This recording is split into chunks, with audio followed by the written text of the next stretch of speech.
Hello, Internet, and welcome to Creative Live. I am here with Miss Sue Bryce. We are here at Creative Live's studio, exclusive studio for 28 days with Sue Bryce, where she has been working hard for all of you. Today is our first of our Q&A sessions that we're going to do every week as you are going through the 28 days. So first of all, welcome, Sue Bryce. How are you doing this morning? I'm very good this morning. Thank you. Welcome, everybody. And happy Monday to you all. That's right. That's right. So everyone, just like usual, we are going to take your questions from the chat rooms. So today, since there are two live broadcasts going on, we are on creativelive.com/live1. And so therefore, we are also in the chat room that is creativelive.com/chat1. So join us there. We see that there are a number of you already in there, already asking questions.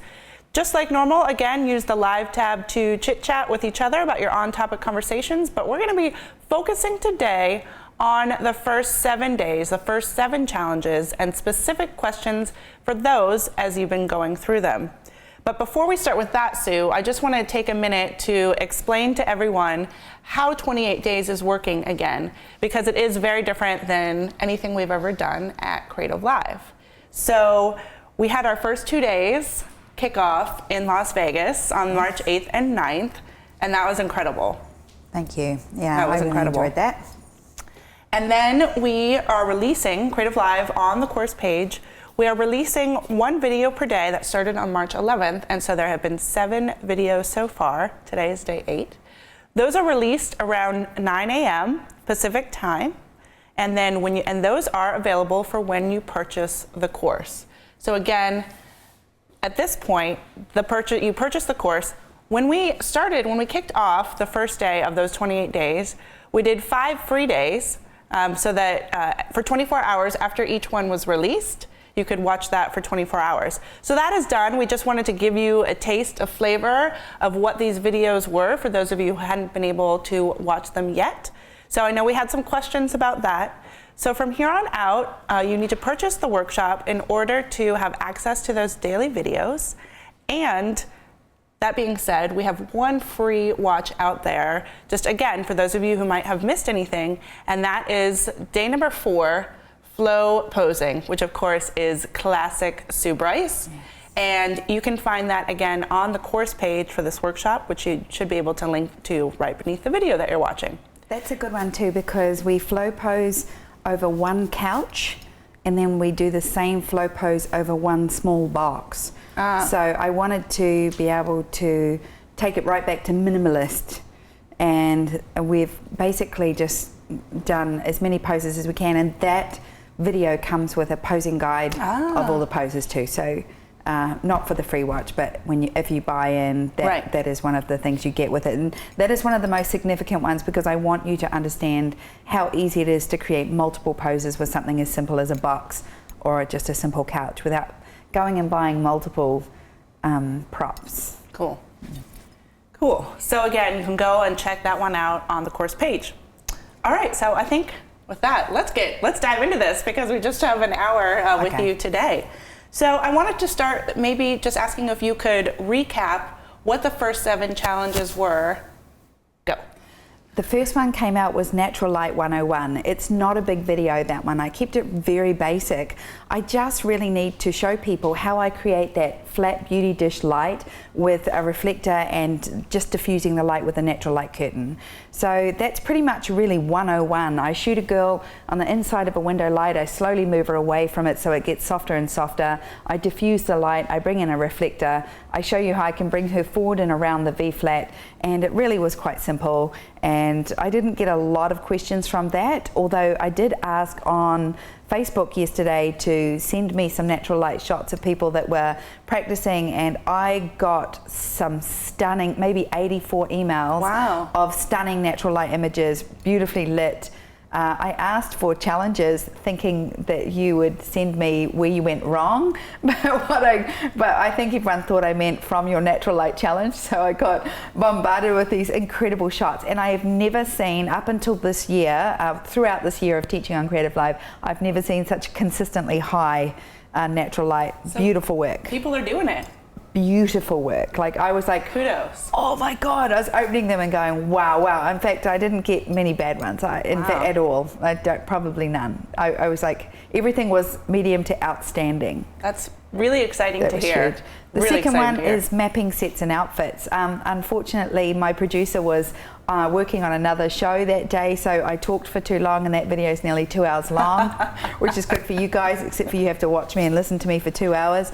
I wanted to teach you about two girls, about how I can efficiently pose, outfit change, map the shoot for two girls. You need to work fast, you need to work efficiently. Your clients cannot get tired. After hair and makeup, you need to have the shoot wrapped in 2 hours. I also need to have good time management so I can run a business. I need to make money, and I need to shoot 30 incredible images of both girls. So what I've done with this is I just blogged this challenge this morning on SueBryce.com/blog. I'm going to blog every challenge this week from last week. I'm going to blog every challenge every day from here on in, because last week I was in Vegas, so as you know, nothing happens in Vegas. There's a lot going on. Took me a couple of days to get over Vegas. So I'm going to blog every challenge, and you can direct more questions there and come back to me next Monday with the next 7 challenges. Tell me what is on those blogs. I mean, everyone go check those out, but what do you have there? I've done some screenshots of what it is that you're learning. I've then taken what the challenge is and what I want you to master. Then I'm going to add some Photoshop videos so you can actually see me take them to a finished product, because everything you're seeing is coming out of my camera raw, and I know I wanted to show you the truth of what comes out of my camera, but then I want to show you how I then take it from Photoshop to sellable. So I'm going to add those as well. Which videos have mapping guides, which videos have posing guides, etc. And basically what it is that I want you to learn. And for the people that haven't bought it yet, I need you to understand how comprehensive this is. Mapping a set and outfit is about efficiently making money. Everything I said to you in Vegas is true for me. I want to teach you how to be a better shooter, and I want to teach you how to create an income from it. And it has to be financially viable, and it also has to be a product that your clients really want. So this is what all of these challenges come back to. Challenge 3 was 1 composition, 5 poses. This comes with a basic posing guide. Obviously, the end of the day, a lot of you need to learn better direction. If you can change 5 poses with simple flow, then I can get you to sell multiple images if you're creating multiple images in a series. It's something I'm really heavily trying to teach. It's always about keeping your flow moving so that you create multiple images and then sell multiple images. 5 is about posing couples traditionally. This could be for any age, any weight couple.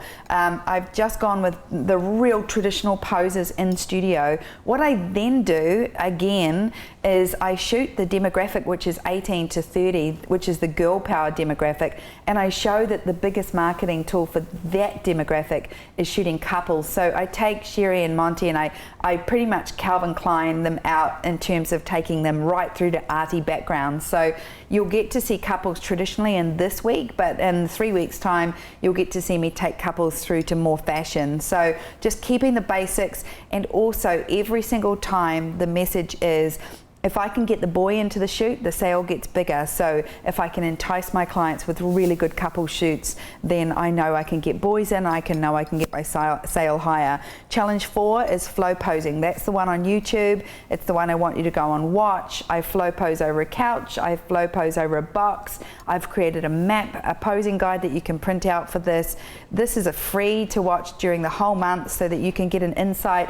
The big, I think, kicker for me is I refuse to teach anybody through a live tether unless you can see live through my camera. Right. So I've posed in live view. So I'm posing. Incredible. It is incredible. I think you can see my eyes. Yeah. Exactly right. And I don't believe you can learn from the side. I think you have to learn.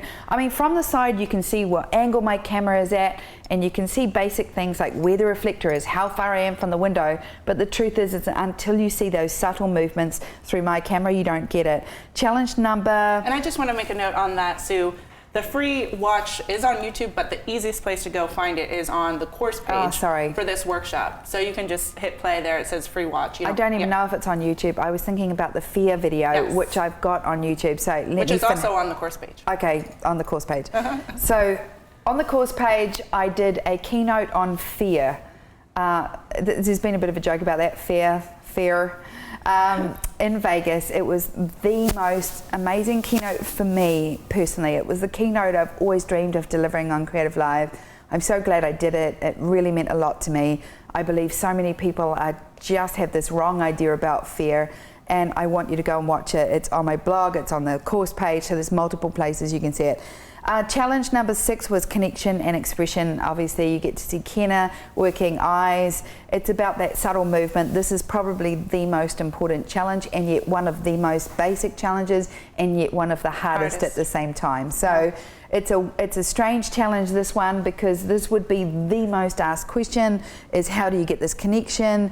And then the 7th challenge is we start with the rules, and that is chin, shoulder, hands. So I've broken down the rules to chin, shoulder, hands. I've shown you live view.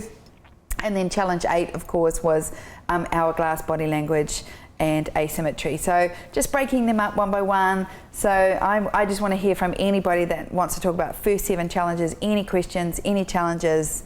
Well, they're coming in already. Of course, the internet has questions, so they're flying in. So again, we're just going to be looking at questions that come from these 7 challenges. So keep it focused on those. So let's start talking about light. Allison's Eye Photography, natural light. Can you talk about how to create the really dramatic lighting that I've seen in your black and white work with natural light? Yes, so 2 things, Allison. One of them is, as you saw in Natural Light Studio, I close down, I close down, I close down, I close down that gap. The smaller the gap, the harder the light. The less reflector, the harder the light on this side. When you get to posing men, I shoot Adam Bauer, I shoot him through a small hole in the window like that. It's a silhouette light. I shoot him dark, gutsy, black and white, real grungy fashion, Calvin Klein-esque. The less that gap is in the window, the harder the light. It's a great video to watch. So I talk about it in Natural Light Studio, but in Posing Men, you get to see it in full action. And how I get my finish is I edit on Alien Skin, and Alien Skin have asked me to do a Photoshop video for my blog in the next 3 weeks. So I'm going to create a video for you guys that will be free to watch on my blog on how I can go really film noir with editing software like Alien Skin. Exposure 4 is my favorite. So when you say the gap, that is between the V-flats. Yes, is that what close you're talking the gap of the curtain or the V-flats or whatever is blocking your light on your window, and that gives you more intense, hard, concentrated natural light. All right, fantastic. Thank you. Question from Beech Tree Photography. If you have a north-facing window for light, do you change your white balance to warm things up? If you have lots of light, you change your white balance, whatever you're getting. I can never, people say north facing, it means nothing to me.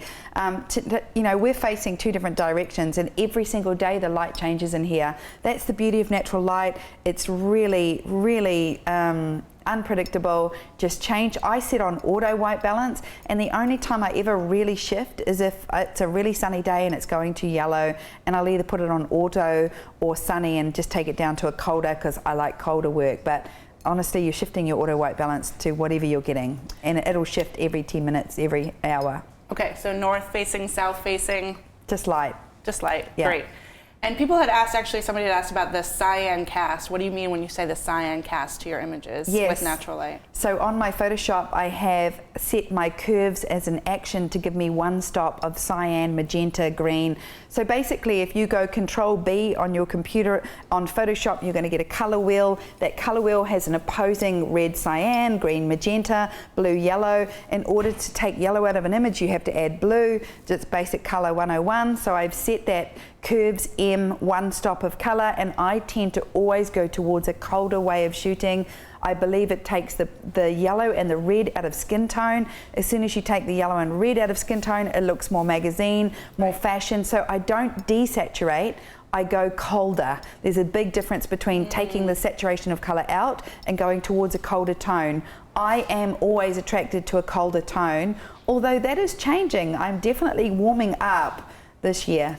Just like you're starting to wear color in addition to black. I'm wearing red underwear. Well, there you go, everyone.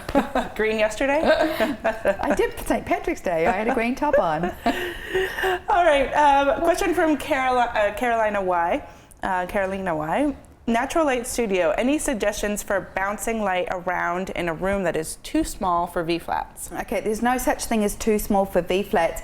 I've shot in a room that's 2.4 meters high stud. That is the size of a V-flat. Simona's studio in Sydney has a 2-meter stud, and we just cut the top of her V-flats. The good thing about that is we cut the V-flats, sorry, the polyboards, so that they are exactly ceiling height, so we don't need chairs to lean them up against. We just go like this and wedge them against the ceiling. There is never a room too small for a polyboard, and if your polyboard is too small, cut it down, and if it's still too big, cut it in half and have somebody hold it. But a polystyrene board, best thing in the world, and it's the best reflector you can buy. Very cool. Okay, maybe one more question with natural light. One is coming in from Ronnie. I have problems with people with deep set eyes. I feel like the natural light can't reflect deep enough to get a spark in the eye.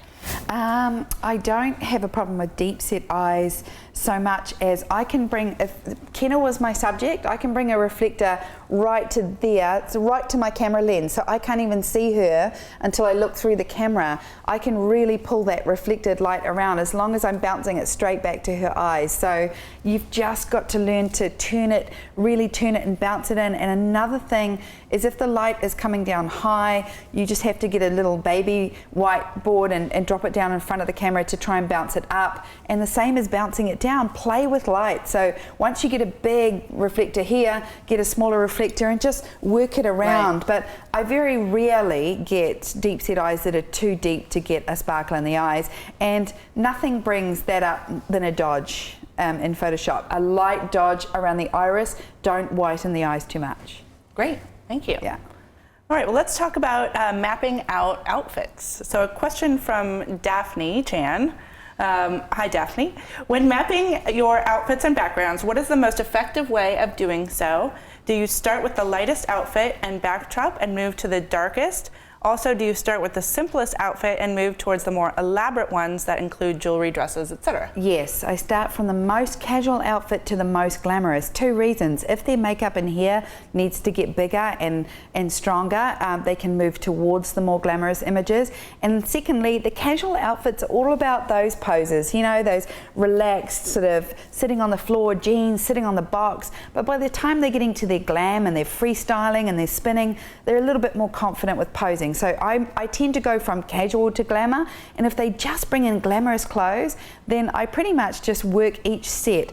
But remember, the whole point of mapping is to efficiently shoot 2 women. So I tend to map out what they're both going to wear, so I'm not changing out a background twice. It's all about efficiency and speed. Fantastic, thank you. Okay, question from Design Edit. In the mapping outfits shoot, you said that 10 minutes each outfit and swap the girls so that you could flow through the backgrounds. But previously you had said when doing 2 girls, shoot one while the other is in hair and makeup. Can you explain a little bit more as if you have one artist and you could be waiting 2 hours before you even start shooting? Yes, not 2 hours, 1 hour. So basically, if I have one makeup artist, I will shoot the first girl for 1 hour, and then, well, the second one's in hair and makeup. Then I'll switch them out. So all up, they will be in hair and makeup for an hour, and then the second one goes into hair and makeup while the first one gets shot. All up, they'll be there for 3 hours. If I have 2 makeup artists, then I will shoot them twice. For efficiency in my studio, as my studio started to make more money, I hired a second makeup artist. I found that if I could shoot 2 and make over 2 at the same time, I was not only more efficient, I could shoot 2 doubles a day, which put me in a place where I was doing an average of $1,850 per client, and I was doing 4 girls in one day. So that's when our studio was at its biggest. I get that 99% of you are at 1 makeup artist if you're lucky, so you're going to have to do the 1, 1 and 1. But if you can double up, there are lots of ways to do this. I learnt how to do hair and makeup myself, of course, so I would often assist my hair and makeup artist, or I would get a young makeup artist that's training to come and do work experience and work as a second makeup artist. There's multiple ways to do it to speed you up, but I'm always looking at trying to be more efficient. And don't let your clients get hungry, because if they're there for 4 hours, they get bored and they start yawning. And you want them to remember this experience as being really dynamic and leaving on a high, going, I can't wait to see these. So keep it flowing. You definitely do that Yeah. in your shoots.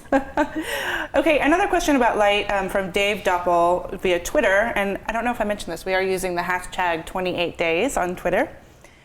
We do not have direct light hitting against our largest windows. Can we use some daylight balanced continuous lighting outside the window to get the same effect? I've done that before. I was in a dark studio, Simona's little studio in winter, and I got daylights and put them outside. Then it started to rain, so I had umbrellas on the daylights outside, hoping that I wasn't going to short circuit the whole place. It does work. It is not the best option. Our cameras nowadays shoot in the dark. They go up to 3200 easily, and I like grain. It reminds me of film. So you need to just really be aware of what your studio can shoot and what time. Like this studio here, we found out it shoots beautifully from 10 till 1:32. After 2 o'clock, it's out. We get a hard winter light coming in from this west side, and we really want to get the bulk of our shooting done at this time.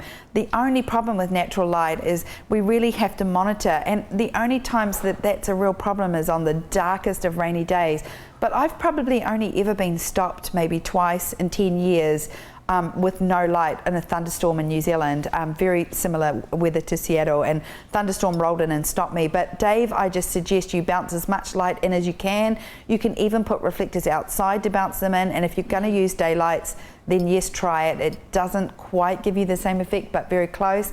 And failing that, I just bought an ice light. I know, big shocker. I'm going to show people how I add light with Jerry Gionis's ice light. It's a great little add-on, and I've already tried it. So a good filler that's not a flash if you're looking for that look.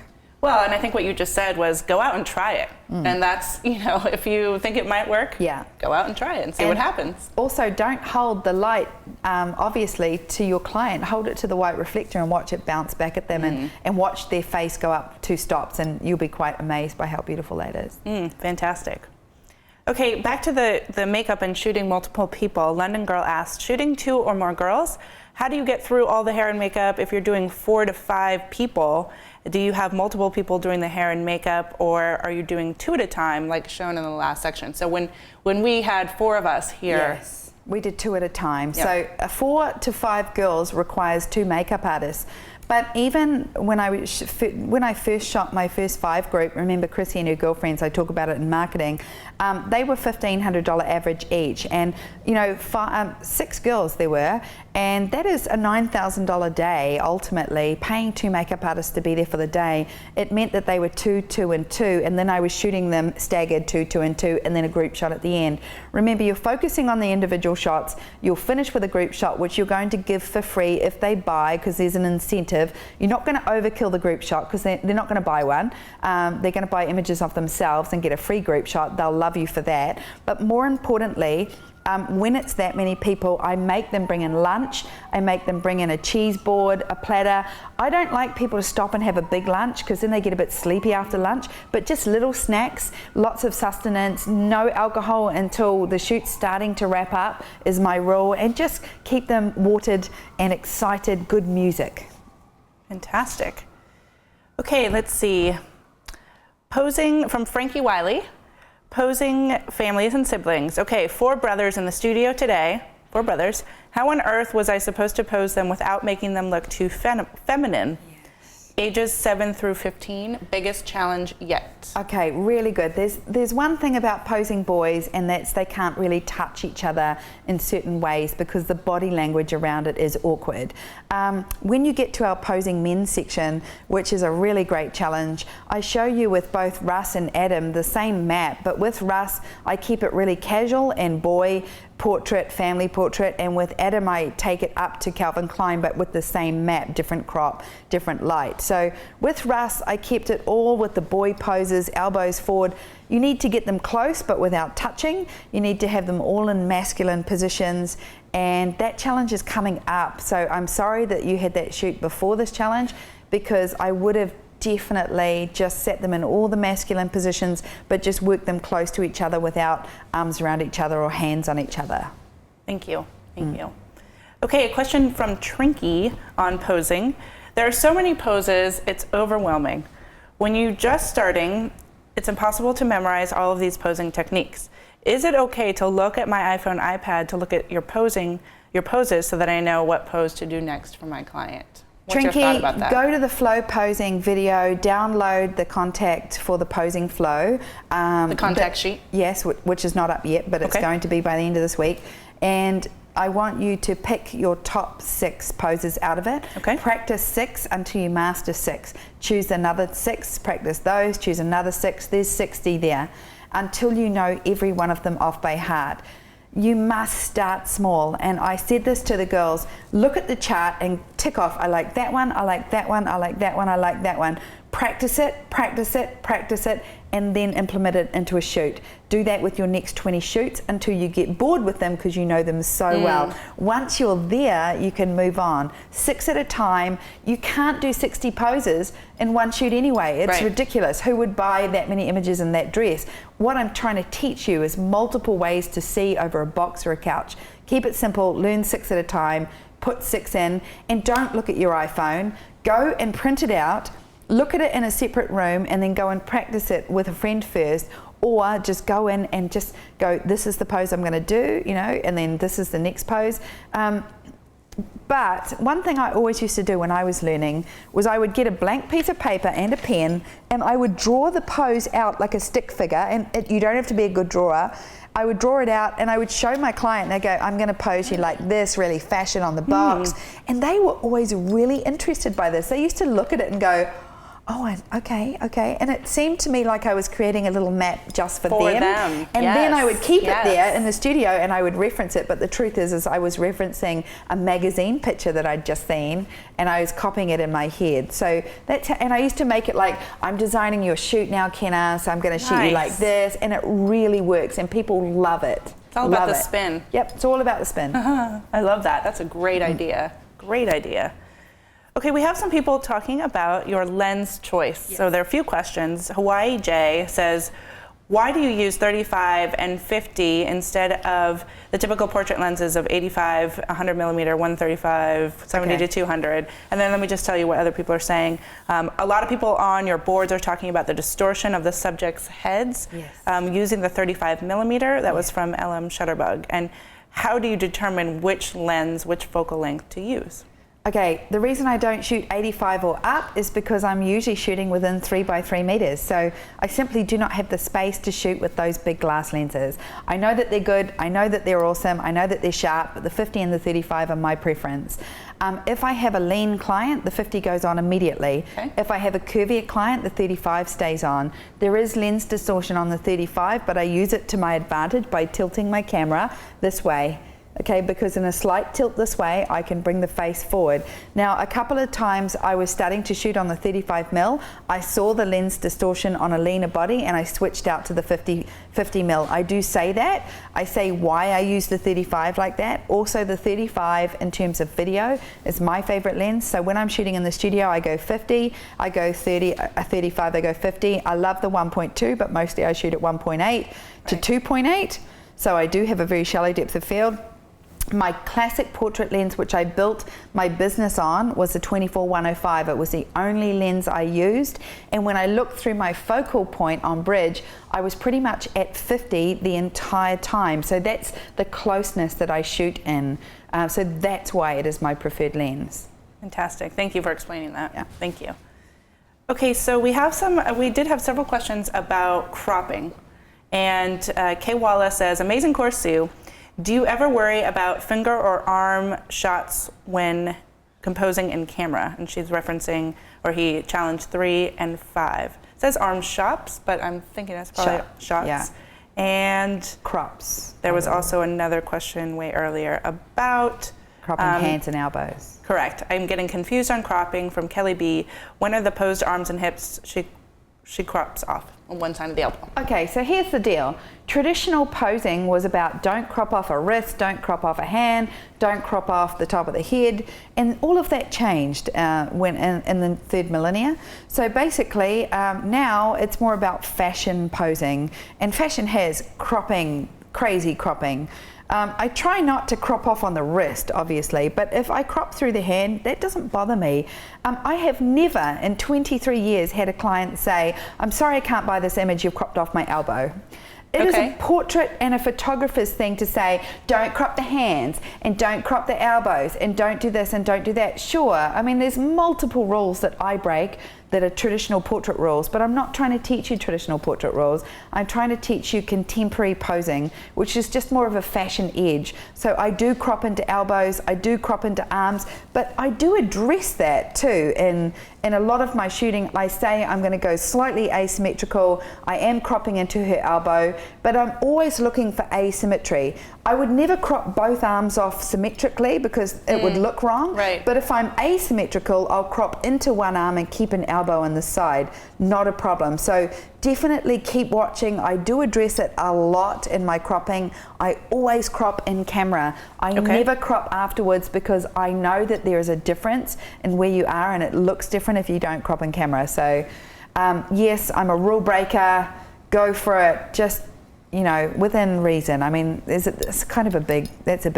It is, but the asymmetry part, Yes. that's what made that click for me. Yes. So, and that's one of the rules. Yes. So cropping with asymmetry. Yes. Love it. Thank you.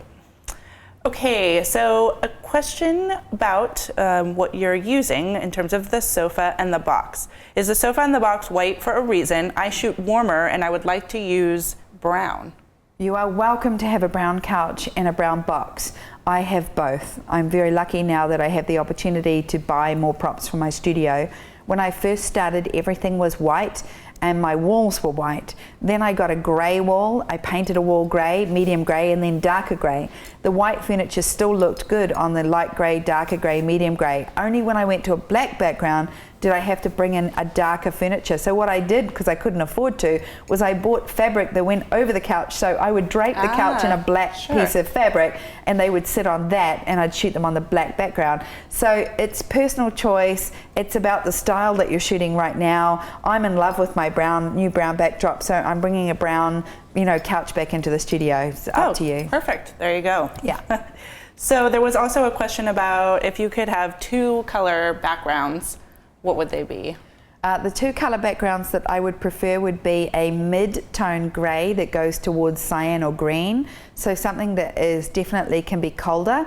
And then I would I would have said 10 years ago, I would have said white and medium to dark gray. And now I would say black and medium gray. So I'm going to say I would do three. I would do white, medium grey and black. I'm that monochromatic and because I can shoot anything on those three, but I will say that V-flat goes white and black. So if you can get gator foam or foam core, V-flats, white on one side, black on the other, kills two birds with one stone. Perfect.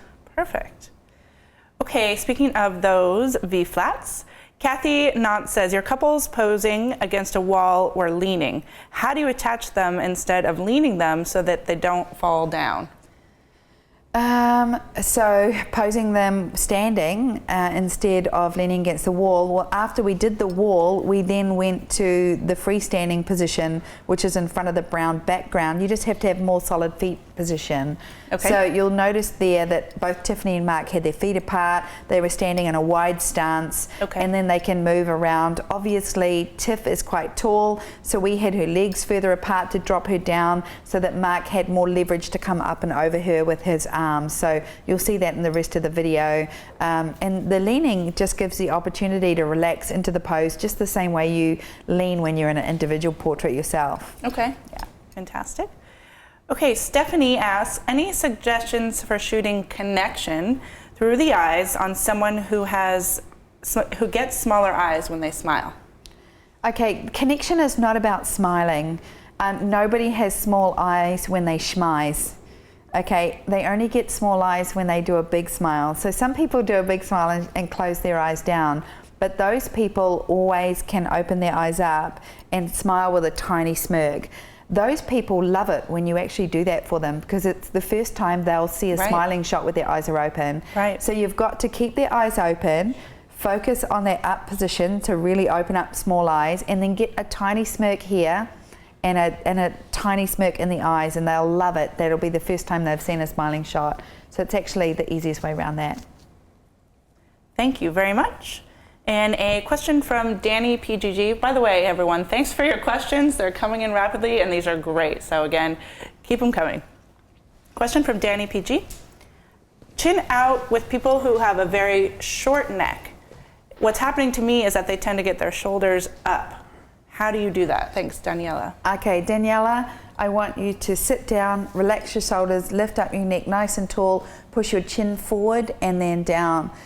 You do not move your shoulders at all. You just need to practice this. Practice it yourself, and when you direct people, it's like this, lifting up nice and tall, Kenna, bring your chin towards me, and if she comes forward with her shoulders, so come forward to the camera, like your chin, sorry, come forward this way, so like that to them, yeah. So if she comes, if you come forward and she rolls her shoulders forward, so if she does that, then I just have to go, no, lift back up again, nice and tall, drop your shoulders, push your chin forward and down.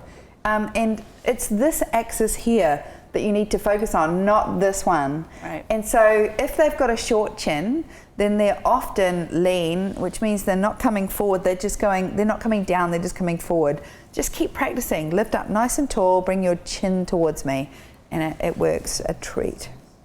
Thank you, thank you. Okay, next question from Melanie T. How do you deal with reflection in glasses for both guys and girls? I'm able to keep the glare off the eyes in a different part of the glasses frame. Suggestion, and I'm not sure.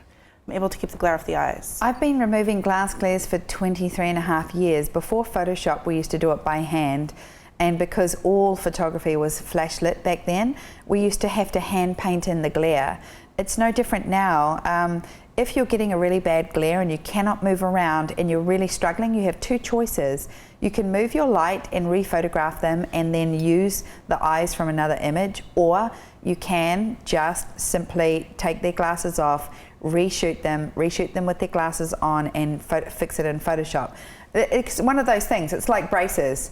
How do you shoot braces? You either ask the client whether they want to keep their braces on or you remove them. A glass glare is just one of those things you have to move your reflector around, and usually you can push it right to the outer edge and then you can Photoshop it. But if you are having a problem, just keep them still, get them to just slip their glasses off, take a second shot, use that part of their eye, and then you're using a real part of the eye. Lasso, edit, copy, edit, paste, or just lasso, V for moving tool, drop it on, same size, easy. It's like a head swap. Take you under 3 minutes. Fantastic. All right, a question from Quell's Photo, day 5, posing couples. How do you manage couples that have an extreme height difference? For example, the wife is 5'2" and the husband is 6'4". Do you use steps? How can you find enough poses? I've done a 6'4" and a 5'2". Would you believe it? I can post that on my blog. He's a very tall man, so I sat him on a bar stool. Now, it was obvious that he was sitting slightly because you could see the tops of his thighs. He was holding the baby and she stood between his legs and and the three of them were staggered that way, and it was perfect. You know, what you need to do is bring him down or her up. They still want to have their height difference, but you want to do it in a way that it looks good. That's where you use apple boxes and get her up, or you use a bar stool and bring him down. So yes, he was seated for most of the shoot, but he was still higher than his wife. So he looked masculine, he had his arms around the whole family, and it worked a treat. Yeah, really great couple actually. I remember them really well. 6'4", 5'2", and she was probably even shorter than 5'2". In fact, I'm going to go as far to say I think he was 6'6". Wow. Yeah, so a big guy and tiny girl, and she was little too. So, and their baby was just beautiful. Cool, thank you. And they had a Chihuahua. Would you believe it? Chihuahua was in the shot too. I would believe it. Yeah. Okay, Rebecca reads photography. Any advice on capturing great connection with cross eyes? Have you ever had that? Yes, multiple times. My beautiful sister-in-law is potentially going to lose her eye. She's had 7 operations on her eye, and she's about to maybe get a glass eye, and she has a beautiful, such a beautiful face, and her eye will shift in camera. And when I met my sister-in-law, I did what I do to all of my clients, and I said to her, tell me about your eye. And she said to me, I can't believe you asked me that, because I always want to talk about it and people just never ever ask me about it. And so I had a family of girls come in, and 2 of them had completely inverted one eyes, and they were just the most gorgeous girls, and I said to them, tell me about your eye. And both of them have had operations on their eye. Both operations fail. These operations don't often work to correct eyes, and they often try and stitch them. So I asked them straight away. Now, I didn't say, what's wrong with your eye, or do you want me to fix your eye? Because I don't know. Fix what? Well, you know? and wrong. Yeah, exactly right. So I just say, tell me about your scar. Tell me about your birthmark. Tell me about your eye. And every single time I say that, they always say, oh my goodness, thanks for asking, I had the scar because. And then I say, is this something you want me to change in Photoshop? And if they say, they often say, can you? Or, you know what, no. So both girls asked me to correct their eye in Photoshop. They said we would love that. So what I did was two things. I photographed them exactly the same way, and I simply lassoed this whole eyeball, and put it across and matched it up. And then the other one was I could lasso the eyeball that was inverted and just shift it across. It looked absolutely perfect. I won't post that on Facebook because that's a very private portrait shoot, and the girls were very, very happy, and they bought 40 images. And wow. But you know, it's something you need to talk to your client, and that's the best way to say it. Tell me about your eye. I like that. Tell me about your eye. And you know, I've never been afraid to ask people anything like that, because I'm saying it in a way that is opening a conversation for them to tell me how they feel about it and what they want done with that. Well, and I think that's great because you're addressing it head on versus waiting until you're sitting there and you're processing and you're like, oh, what do they want? And you're making the call for them. Yes. So, also, that is great advice. If somebody has something that's on their face, their neck, that is very obvious, it is a big thing for them in some way. They've either grown up with it or they've had it for a long time. It is a very obvious feature of who they are.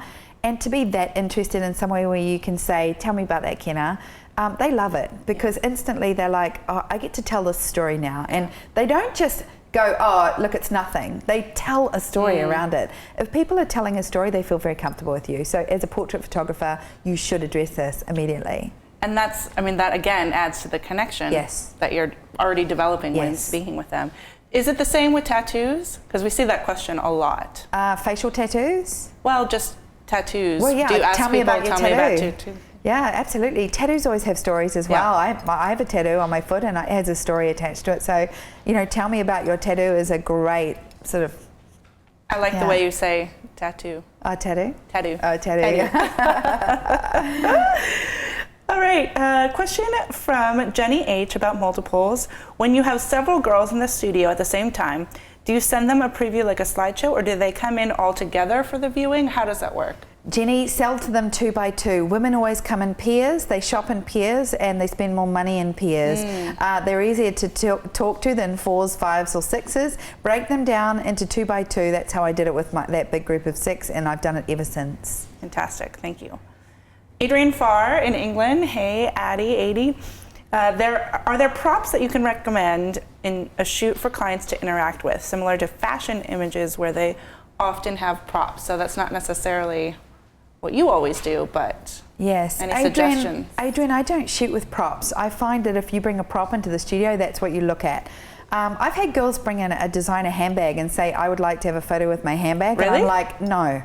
I'm not going to take a photograph of your handbag, because if I see a portrait with a handbag in it, I'm going to look at the handbag. You know, if you want to do props, look at Hayley Bartholomew. That woman can rock a prop shoot like nothing before, because her shoots are more about personality and fun than beauty. Beauty is prop. The only prop I want in there is jewelry and fabulous hair. Yes, the fabulous hair is a prop in and of itself, right? Yes. Best accessory in your wardrobe. Oh, I love it.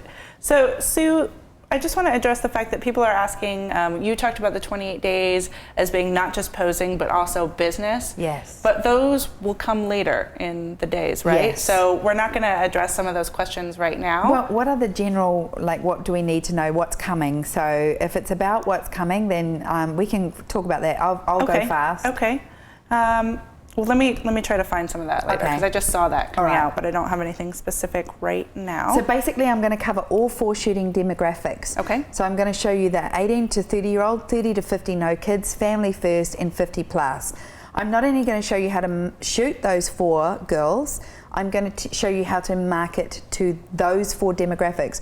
Those are the 4 biggest shopping demographics in the world, and we need to create folio images and shoots that service those 4 demographics. Every one of us belong to one of those demographics, and so they're coming as well. So that's about shooting and marketing specifically just to those genres. Then we have sales, products and pricing, post-production. Oh, there's so much coming. Yes, so much. And you can see that on the course page where we list them out. So Douglas Gottlieb had asked, when do you review the images with the client, before retouching, and who makes the selects? Will you be talking about that later?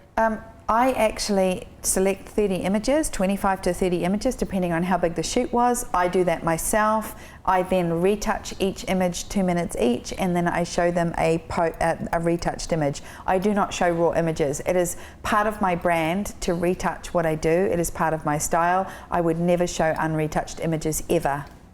And if I can't show them in person, I will Skype call and screen share. Okay. I do not post That's a common images. question. I do not send images. I do not send contact sheets. Great.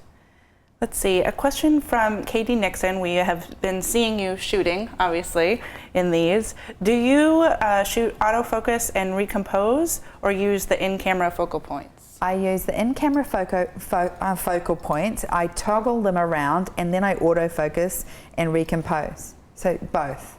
Okay, fantastic. Always on the eye. Let's see. Will we be talking about, okay, so there are more questions about couples. Yes. And different body sizes. Yes. So what about when the woman is quite a bit heavier? Do you have some suggestions for that? Yes, so go to, whenever I do posing twos, so when I do it with the girls, and posing curves, remember it's about using the curviest one and the slimmest one against each other. So it's about slimming one down. So that will come up in posing families. And I think you'll really enjoy that, because it's a bit of a joke that I have with my super lean girlfriends, how I turn them to the side and take my weight off the back foot in order to slim them down. This is something I go over a lot. It's in every one of my creative lives, is how to pose a curvier one. Basically, the person with the curves goes onto their back foot with their chin forward. The person that's leaner turns wider to the camera, and that's how you use his or her body language against the other one to slim down the curvier person. I will go into that more if you want to see more of that, but it's such a basic turn and it just works so well. Great. So a question from I'm Shutterbug. Day one, why did you choose on the opposite side of the room from where the light was? Why did you choose to shoot on the opposite side of the room from where the light was? Because when I first gave you the example, everybody's drawn to light, but I was drawn to the bounce of light. I don't want to go exactly where the light is. I want to go to the opposite side where the light is bouncing to. The light in that bedroom was so strong, it was putting a white cast on that wall. On a white wall, it was bouncing back to the grey V-flat, which just made it perfect light to get that even beauty dish, and all I had to do was put up another reflector. So don't always go for the obvious. Don't go for where the light is coming in. Go for where the light is bouncing to, and then bounce it more. Great, thank you. So I think that's sort of the, until you get that, you are just looking at that straight on light versus the reflected. At least I was. Well, I used to sit, as a new photographer, I'd go to shoot outside and it would be hard daylight. Yeah. And other than going under shade, and then I'd go under the trees and I'd get spots. Yep. And then I'd go in the shade and it would go dark. And I was like, I don't know what to do. I didn't know how to pull to the edge of that shade and pull out the light from the hot spot into the dark spot. So you learn to manipulate light as you get better, and it's about trial and error and just practicing. But that was simple. It was a hard white light and it was bouncing in. It was perfect. Excellent. So we have a couple of people asking about educating your clients for wardrobe. How do you do that? And that was from Tatiana and somebody else earlier. So that's coming tomorrow. Oh. That's our challenge 9. What I've done is, oh gosh, it's actually, if it's not tomorrow, it's definitely this week. It's called styling wardrobe, and it's about designing a PDF. So you know how I'm a big advocate of the email PDF? What I've done is I've given you a whole lot of options to design a wardrobe PDF. Works for family portraits as well. And basically this is all about educating your client as to what to bring, what looks best, and I've given you lots of different options to do it, and they're very pretty and very, very actually quite exciting. It's one of my favorite ones to shoot, and it was also one of my favorite ones to put together for you guys. So that is definitely coming in one of the challenges. Okay, fantastic. Yeah. Let's see. Questions about business. What size are the photos in the folio? 7 by 10, but Great. you can do whatever you want. Right. Okay, let's see. Recommending wardrobe. Okay. Sales sessions. Are men involved? This is from Kimberler. If so, are they invited when there are 2 women and we're selling 2 at the same time? Okay, the first question you ask when somebody leaves your shoot is, you have your price list with you, which you've already given them 3 times, so they've had 3 touch points on your cost. You've got your price list with you, you've got your booking date to come back and see your photographs. Kenna, is there anybody you would like to bring back to that sales session that will help you make those decisions? And if she says, yes, my boyfriend or my husband or my dad or my mum, then you must say to them, make sure John is completely educated on what to bring back in, on what we cost, so that he doesn't get a fright when he comes in to buy your photographs for you. So give him the price list, tell him what you've been through, show him that experience, and make sure he comes in that he's prepared for seeing your photographs. You prepared your client. Don't hide money from anybody. There is nothing worse than someone coming to a viewing who is not connected to you, not connected to the shoot, and they're sitting there kiboshing the sale with their arms folded because they're getting it for the first time. And a lot of women will bring in a guy or a mum and expect them to pay, and they'll just sit through the whole viewing like this, angry that they've been ambushed. So educate.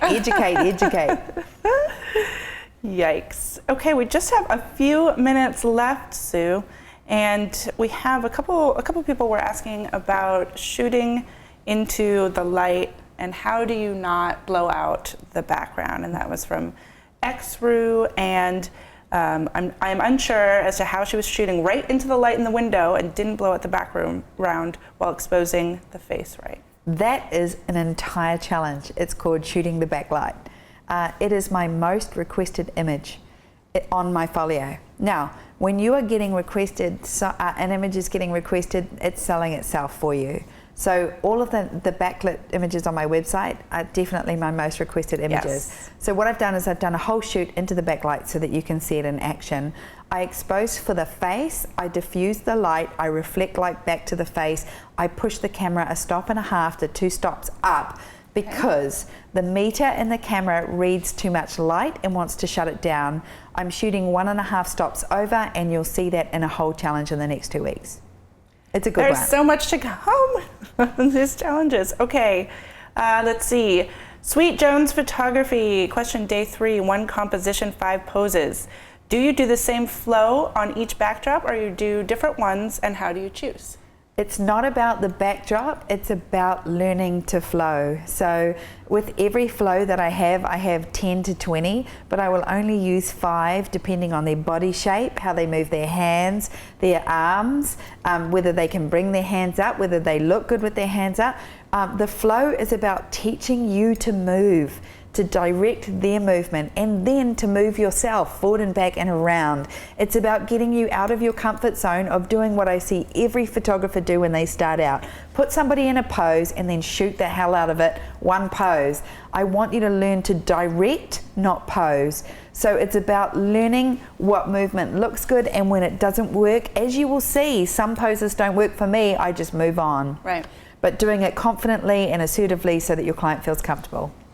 I think that that's the key, having been shot by you, is that you're constantly directing and you're not stopping. So whether it is the right place to be and you say stop, okay, hold it there, and you're still talking, so I don't even have time to think about what I'm doing right or wrong. And that's the key for me, having experienced that. It's the constant talking. Right. It makes people so confident, because then it's like, shoulder this way, Kenna, chin this way, chin this way, stop. And if you hear me say stop, you know I'm liking what I'm saying. Yes. But if I keep moving you, I'll go, no, okay, try this, elbow out. I've moved on, and but I'm not panicking or shooting a shot that it's not working.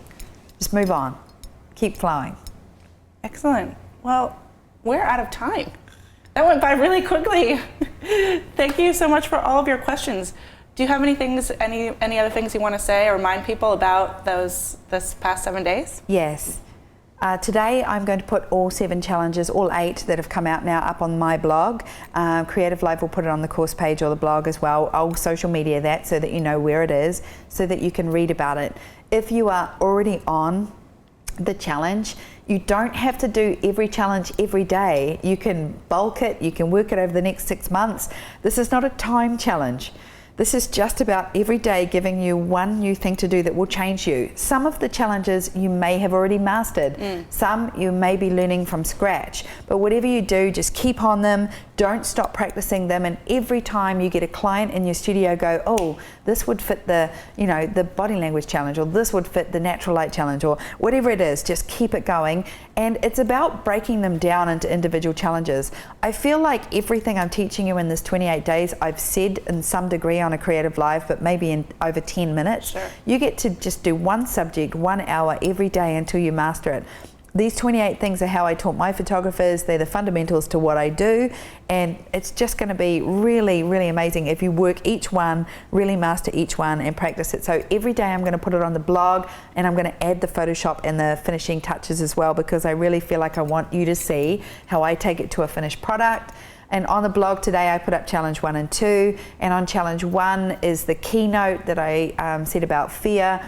It's on the course page, it's on my blog, and if you didn't watch it at creativeLIVE, watch it. It's a big one to help shift you, because it's not one of the challenges, but I feel like these are the things that are going to get in your way. So I called it everything that's going to get in your way to making money and having a business.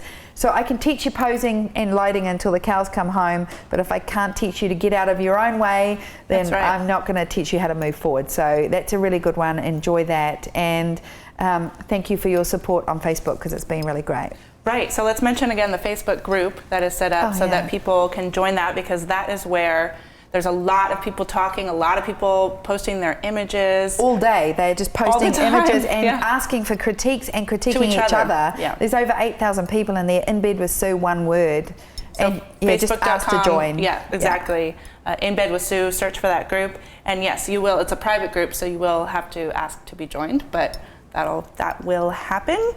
Let's talk also about... on that group, there's a phenomenal amount of support on PDF vouchers and whatever you're working on. People just go, help me with this, and people have been listing their own PDFs and talking about, they're actually helping each other more than I'm helping them through that group. What a great support system. In Bed with Sue. And it's gentle. The critique is gentle, it's supportive, no dramas, no whinging. That's in the rules. I only want to hear positive comments. And I don't mean positive critiquing. I only want to hear working towards getting better, not, guess what this client said. That is absolutely a waste of time. Right, great. So once again, everyone, you can, if you haven't already, you can purchase the 28 Days with Sue Bryce on the course page, or there should be a link to it right beneath what you're watching. And this is available, it's normally $299. It's available for $199 through this month. Through that 28 days. Once again, Sue, on behalf of the internet, I just want to thank you for how much work you have put into this program. It truly is like encapsulating, it's like the grand finale, not necessarily finale, but it's just everything that you've spent your entire life building to, and you are laying it out for $199. Yes.